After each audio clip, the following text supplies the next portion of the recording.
Contratação de Gerson foi um erro, foi um acerto, foi caro demais, porque assim, quando a gente analisa a contratação do Gerson, o que que a gente pensa? Palavras de Bruno Spindel, ele é o alvo, ele não era o plano A. Ele é o plano A, tem plano B, ele é o plano. Não tinha outro plano. O Cruzeiro fez todo o esforço necessário para trazer o Gerson. Trouxe, Gerson chegou. E aí, assim, na minha opinião, tá? Só para arrumar confusão, a contratação foi um erro. Porque a contratação do Gerson fez o Cruzeiro não gastar em outros setores. E quando o Pedro Júnior foi lá e falou assim, ó, nós temos orçamento, essa contratação não vai impactar outros reforços. Na prática, a gente viu uma coisa diferente. Porque o Cruzeiro não trouxe outros jogadores, a questão do zagueiro, que foi muito mais problemática, o Cruzeiro não trouxe outro zagueiro, e tá nessa situação de ter vendido o Cauã Prats e quase ter vendido o Kaique, e vendeu o Cauã Batistella, todos por propostas que a gente considera baixas. Então, assim, na minha opinião, a contratação do Gerson impactou sim o orçamento do Cruzeiro, e por isso eu considero que foi um erro. Você não aposta tanto assim para depois ter que sair vendendo jogador e tapando buraco. Não acho que foi um erro. Um ponto. Se comprometeu a parte de investimento, coloca o seu departamento de futebol para trabalhar e encontrar opções para serem contratadas por empréstimo, com opção de compra, sem gastar. Vários clubes fizeram isso, né? O Vasco, inclusive, agora trouxe o Cuiabano, se não me engano, nessa questão, pagando um valor pequeno para empréstimo. Então, não penso que foi isso. Se iria comprometer, tinha a oportunidade de incluir o Jonathan Jesus. Eu acho que eles fizeram um movimento bem consciente.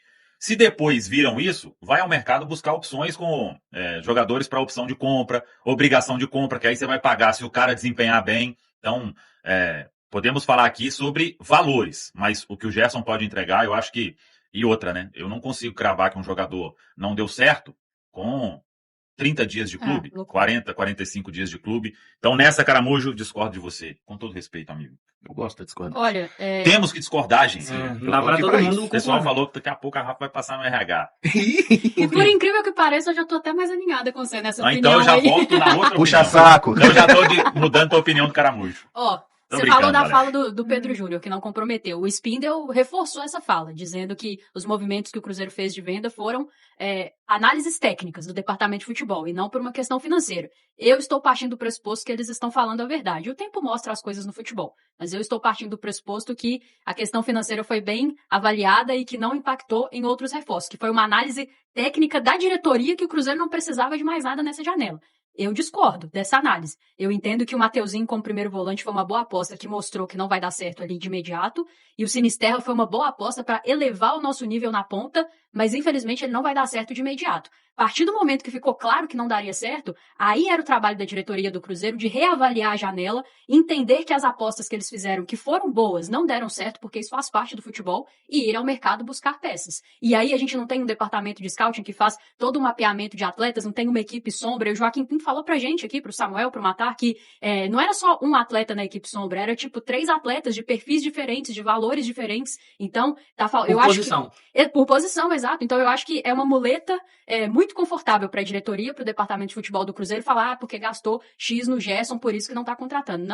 Não é isso. É porque não estão analisando junto da realidade do que está acontecendo no Cruzeiro, do nosso elenco, as nossas carências, capacidade de ver que as apostas, algumas não deram certo e que agora precisa rever e contratar. Não vai, né? A gente já sabe que o Cruzeiro, a janela não fechou, mas o Cruzeiro já fechou. Então é um erro de avaliação, assim, como no meu entendimento, é um erro de avaliação manutenção da comissão técnica. Eu acho que o Gerson é uma boa contratação, só que ela teve um efeito que a diretoria não esperava. Ela expôs uma falta de competência da diretoria justamente para trabalhar nesse cenário que o Samuel falou. Beleza, fez ali um movimento que você achou que tinha condições no primeiro momento de fazer e depois viu que não era assim, muda a rota para trabalhar, mas continua na janela. Acho que na cabeça da diretoria o Gerson viria, entraria nesse time, faria algo que o Gerson nunca fez. E aí, pra mim, é um primeiro erro de avaliação. O Gerson, eu já falei que ele é um cara que tem capacidade de potencializar os companheiros, mas ele nunca foi um cara de pegar um jogo e chamar pra ele e falar, eu sou o cara que vou decidir, eu que vou botar o jogo debaixo do braço. E acho que, na minha opinião, ele nem deveria ter que fazer isso. Acho que ele tinha que só pra vir e complementar ali e ajudar a qualificar esse grupo. Foi a primeira exposição que ele acabou causando na diretoria. E a segunda é isso, a partir do momento que você teve a opção de diminuir esse custo colocando o Jonathan Jesus. Mas aí eu acho que já começou o medo da diretoria. Eu vou colocar o Jonathan, vou conseguir achar outro zagueiro? Aí começou já esse movimento de um receio da direção. Não conseguiram vender depois o Wallace, de não conseguir fechar com o Vitão, né? Não conseguiu, depois de não conseguir fechar com o Vitão. Então, o Gerson foi uma boa contratação? Foi, ponto. Mas a diretoria ela acabou se colocando numa situação que ela não imaginava. Expondo fragilidades. Ela se expôs como frágil, como não consegue trabalhar de uma outra forma que não seja colocando muito dinheiro ali na mesa para trazer um jogador. Porque tem muitos jogadores aí que você pode trazer nesse contexto de empréstimo, opção de compra, obrigação de compra. Até tem jogadores baratos aí que se você procurar na América do Sul. Então, não acho o Gerson uma contratação ruim, mas ele acabou causando um efeito que a diretoria não imaginava, que é expor uma dificuldade da diretoria de trabalhar em cenários diferentes, em cenários adversos, no caso. Não ter conseguido negociar o Wallace também, pra mim, é um ponto. O Samuel já falou, eu sei a questão, o jogador tem contrato, ele também tem que querer, eu entendo.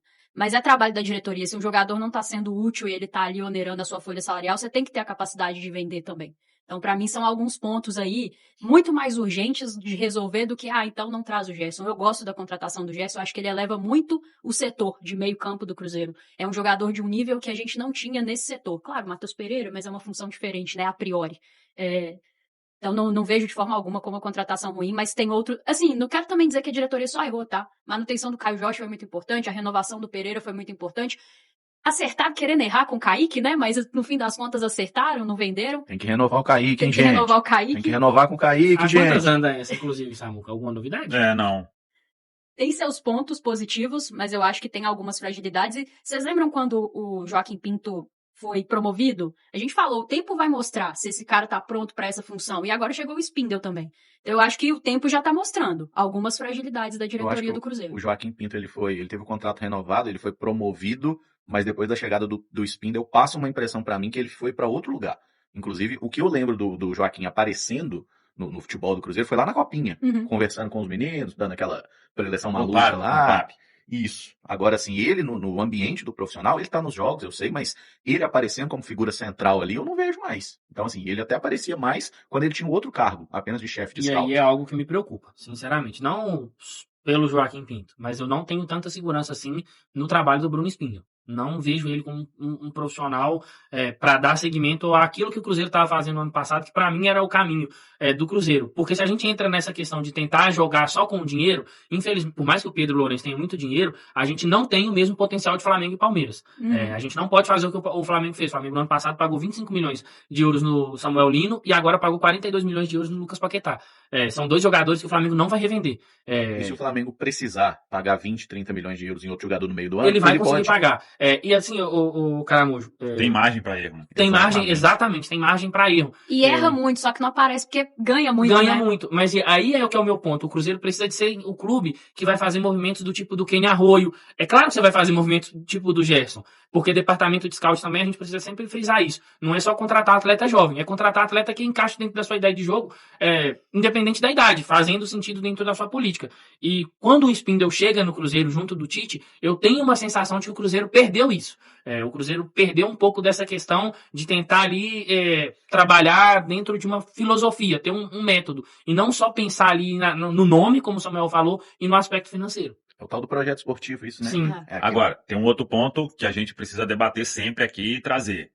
Quando o trabalho não está fluindo no campo, a gente tem uma tendência de ninguém mais serve. Sim. O ano passado tá aí para mostrar, né? Na época do Diniz ali, começo de temporada, não sei quem, a gente tende a descartar todo mundo. Então, eu não tenho dúvida nenhuma que o Gerson, naquele time que estava encaixadinho ano passado, poxa, ia ser cereja do bolo. Falas do Jardim, eu lembro que ele falava muito de um meio campo de imposição, de boa estatura, e tudo isso o Gerson vai preenchendo o checklist. Check. Mas é isso. Inclusive, gente, tem uma enquete aí para que vocês votem nessa questão se a contratação do Gerson foi um erro, foi um acerto e tudo mais, aí tem. Não, vale cada centavo. Sim, 27 milhões de euros não dá. Ainda é cedo para avaliar. O outro, isso significa que é a enquete de Mike Costa. Deixa o like e comente. Abraço, Maicão. Então vota na enquete aqui. E teve um amigo que mandou aqui. Então nós já vamos começar a queimar jogador. Foi o Alto Castro. De forma Você nenhuma. está queimando jogadores, Caramujo. Não Você. estou. Inclusive, para deixar bem claro, quando a gente comenta assim, contratar o jogador tal foi um erro, a gente está falando sobre o valor da negociação, sobre o modelo de negócio. A gente não está falando sobre o atleta. Até porque todas as partidas que o Gerson entrou, eu acho que ele se dedicou muito. Ele correu, ele tentou, e ele já foi utilizado em quase todas as funções possíveis. Jogou de ponta direita, jogou de camisa 10, jogou de meia esquerda, que é onde ele tem jogado agora, e jogou como volante. E até um ponto que eu queria perguntar para vocês sobre o Gerson. Esse Gerson jogando como ponta esquerda é mais um sinal de que os nossos pontas não estão produzindo nada? Mas por exemplo, né? O Bruno Rodrigues, ele não rende mais na ponta esquerda, historicamente, na carreira dele? Ele chegou agora, né? Mas, sim, mas ele em nenhum é momento foi utilizado por ali. Nos 2 jogos que ele entrou como centroavante. O Christian não está rendendo. Mas depois ele foi pra ponta esquerda. Mas ele entra ali para fazer a referência. E aí o Christian, que não foi bem, inclusive, no último jogo, não tem gostado das partidas do Christian, tá sendo mantido também na ponta. Então, tem certas coisas que são as escolhas do treinador também. Eu já coloquei aqui a minha opinião sobre a contratação do Bruno Rodrigues, um dos pontos que eu discordo do patrão, né? Daqui a pouco vem o RH. Não acho que é um jogador que muda o patamar do Cruzeiro, mas pelo menos tem que tentar, né? É uma escolha que o treinador tá fazendo. Eu preferia que o Gerson estivesse jogando como segundo volante nesse time. O treinador tá fazendo as escolhas dele. Eu confesso que eu até entendi num primeiro momento a ideia de ter o Gerson ali como um meia pela esquerda, porque eu acho que foi onde ele conseguiu, dentro da ideia do Tite, se aproximar mais do Matheus Pereira, né? Nos primeiros jogos ali. No jogo contra o Corinthians é meio difícil assim de analisar, porque eu lembro até do Alberto Rodrigues falando durante a transmissão, tem 3 jogadores ali marcando o Gerson, e era o tempo inteiro. O Gerson tinha uma marcação muito reforçada, né? E até chamou a atenção mais até do que o Matheus Pereira. Um ponto assim de atenção. Mas eu entendo que o Gerson, como segundo volante, talvez no Cruzeiro foi o que a gente viu de melhor do Gerson. Impactou mais no time do Cruzeiro, mesmo eu tendo ali uma certa afinidade com essa ideia de ter o Lucas Silva, ter o Lucas Romero e ter o Gerson um pouco mais à frente ali para poder auxiliar o Matheus Pereira nesse momento. Mas eu já deixei claro o meu interesse, o meu desejo de em algum momento ver o Cruzeiro colocando 2 pontas. O ponto parece que a comissão o Cruzeiro não tem muitos à disposição. Alguns são extremamente contestáveis pela torcida, é o caso do Wanderson, e outros não parecem gozar de tanta confiança da comissão. É o caso do Kenji, porque é um atleta jovem, o caso do Ryan Lelis, que é um atleta mais jovem, tem uma amostragem menor. Aí a gente acaba ficando com o Arroio, de pontas de ofício, o Wanderson, que eu já falei, que é um atleta contestável, e o Luiz, que é um atleta que... Não, eu tô falando de ponta de origem. E o Bruno, que chegou agora. Então é um cenário adverso. Mas passa aí a gente vai entrar já no aspecto da diretoria e da própria comissão. Aconteceu um erro de leitura do elenco. Porque se você não confia tanto, você está tendo que improvisar jogadores ali, por mais que tenha diferenciação de função e posição, tem um problema.